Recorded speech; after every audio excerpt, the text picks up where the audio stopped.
Hello friend, आपको ECC career point में स्वागत है।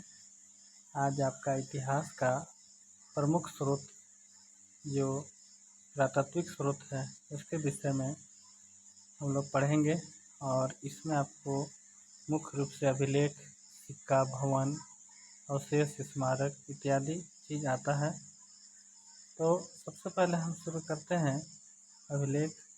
अभिलेख जहाँ अध्ययन किया जाता है उस शाखा को एपिग्राफी कहा जाता है और भारतीय संदर्भ में, भारतीय इतिहास के संदर्भ में आपको बोगज कोई अभिलेख जो आपका 1400 ईस्वी पूर्व में लिखा गया था, वो मध्य एशिया के आसपास, वो सबसे प्राचीन अभिलेख माना गया है। और यह इस अभिलेख में क्या है कि वैदिक राजाओं का संधि पत्र है। मतलब पहले जो राजा आपस में लड़ते थे उसका एक संधि होती थी, युद्ध का एक संधि होती थी, और उस संधि पत्र ही आपको बेगजकोई अभिलेख में है। और यह संधि आपको बिल्कुल इंद्र, वरुण, नासत्य इत्यादि देवताओं को साक्षी मान करके संधि की जाती थी। आगे बढ़ते हैं। भारत का सबसे प्राचीन अभिलेख अशोक का अभिलेख, ये सबको जानते हैं, अशोक का अभिलेख। और अशोक का अभिलेख आपको मुख्य रूप से ब्राह्मणी, खरोष्टी, अरमाइक, यूनानी और प्राकृतिक 5 लिपियों में लिखा गया था। अब देखिए कुछ जानेंगे यहाँ पर। जैसे खरोष्टी लिपि, खरोष्टी लिपि आपको उर्दू के जैसा लिखा जाता है। तो बस दाएं से बाएं को ब्राह्मणी लिपि, बाएं से दाएं को, मतलब हिंदी के जैसा, हिंदी या संस्कृत के जैसा ब्राह्मणी लिपि है, ब्राह्मण से बना है। शब्द जो लग रहा है तो सीधा सा है कि आपको हिंदी के जैसा ही लिखाता है। और इसके बाद देखते हैं आगे। ब्राह्मणी लिपि को सर्वप्रथम आपको 1837 ईस्वी में जेम्स प्रिसेप द्वारा पढ़ाया गया था। एक अंग्रेज है था जो आपको इसके द्वारा पढ़ाया गया। अशोक ने ईरानी शासक दारा प्रथम से प्रभावित होकर के अभिलेख लिखना शुरू किया था। मतलब अशोक का जो अभिलेख लेखन था वो आपको दारा प्रथम से प्रभावित होकर के शुरू किया।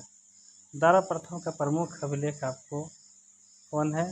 बेहस्तून, परसी, पोलिस और नक्श रुस्तम। ये आपको 3 अभिलेख आपका शिलालेख है, शिलालेख बोल रहे हैं, अभिलेख है। आगे बढ़ते हैं। यहाँ पर है कुछ महत्वपूर्ण अभिलेख जो भारतीय संदर्भ में है और भारत में ही यह आपको अभिलेख है। जैसे प्रयाग प्रशस्ति जो प्रयाग में है आपका, और यहाँ पर प्रयाग प्रशस्ति जो हरिसेन द्वारा लिखा गया है और समुद्रगुप्त के विषय में है। इसी तरह से आगे बढ़ते हैं तो जूनागढ़ अभिलेख आपको गिरनार में आपका रुद्रदामन और स्कंदगुप्त से संबंधित है। इससे है रुद्रदामन और स्कंदगुप्त। फिर आगे बढ़ते हैं तो आपका है नासिक अभिलेख। जो नासिक अभिलेख गौतमी बलसरी द्वारा लिखा गया है। कौन है?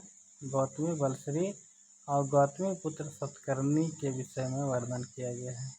आगे बढ़ते हैं तो आपको एहोल अभिलेख है जो रवि कृति द्वारा लिखा गया है और पुलकेशिन द्वितीय के विषय में लिखा हुआ है।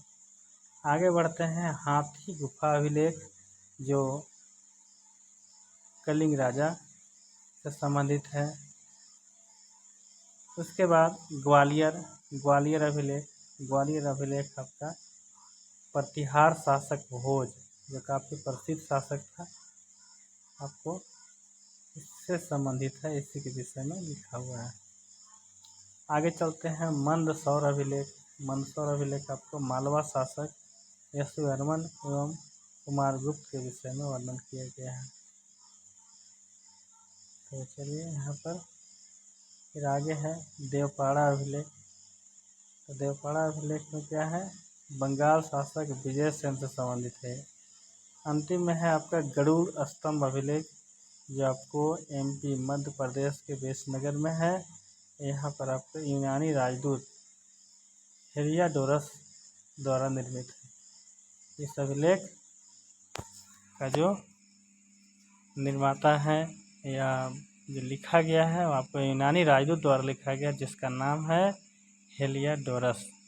इस तरह से आपको अभिलेख जो भी लिखी जाती थी ये पेड़ के छाल या पत्थरों में लिखी जाती थी।